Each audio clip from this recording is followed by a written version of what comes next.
This essay example, as well as thousands of others, is available in text format on our website for free and without registration. Simply Google Ivy Panda Free Essays.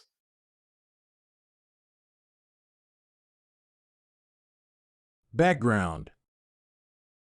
The case presents an ethical dilemma among top management in Almond China. One side, Chongqing executive, believes that the company should avoid wasteful procedures and standards, which, among other things, require that management not bribe customers by giving them commissions or overseas trips to do business. Almond Chemical, the mother company located in Germany, observes high safety standards among employees, the environment, product quality, and proper waste disposal. The challenge, however, arises when the company starts operating in China, and a section of the executive thinks that there is no need to observe these standards and procedures in the Chinese business environment. Those in opposition think that they'll be able to reduce expenses, get more clients, and then make more profits by violating these standards. The other members of the board are against bending the rules in order to make quick profits. What should Liu Peijing do? Liu Peijing, the president of Almond China, is in a tricky situation. His conscience and belief in adherence to procedures and ethics have been defiled by the board, which thinks that to get orders, they should bribe customers with commissions and trips to Europe. Peijing should accept his colleagues' suggestions because of two reasons. 1. He is the only person on the board supporting the safety and ethics standards.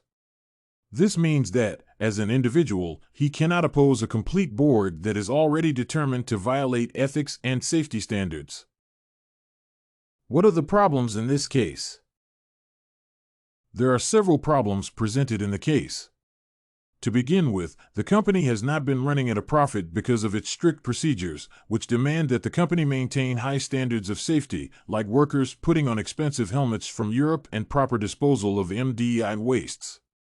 As alleged by some of the executives on the board, the company is spending a lot of money on precautionary measures that do not generate income for the company. Secondly, the board members are required not to give bribes or any other inducement to get orders from customers according to the company's rules. However, the Chinese situation is different because companies have to give bribes to customers in the form of trips abroad or commissions in order to make sales. It is obvious that without bribing Almond Chemical, China will not be able to make any significant sales in China. Thirdly, members of the board have different perspectives on how to go about the whole issue. On one side is Schulman Dolf and other members of the board, who think that they should go ahead and give bribes to be able to do business, and Liu Peijing, who thinks that they preserve the integrity of the organization by not giving bribes.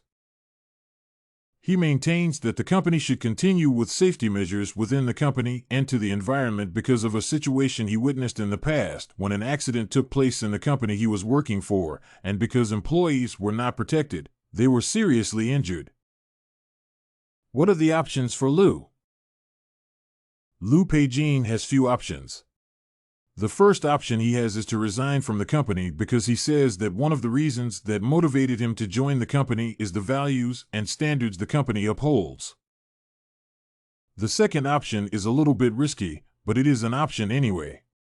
Liu Peijing could lobby for support from the headquarters in Germany so that the Chinese branch can receive instructions from the head office warning the board against proceeding with those activities that violate the company's standards of safety and ethics. The second option, however, is very delicate because it depends on the willingness of the head office to intervene. If the will does not exist, then he risks isolation by his colleagues on the board.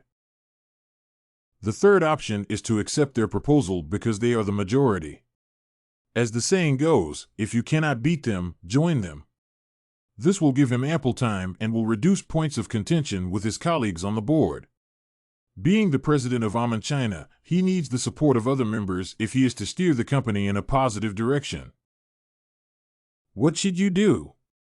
Why? If I were him, I would seek a transfer to a branch where the values I believe in are upheld. This is because I still want to keep my job in Almond Chemical. I would achieve this by presenting my case to the management at the headquarters in Germany explaining why I needed the transfer.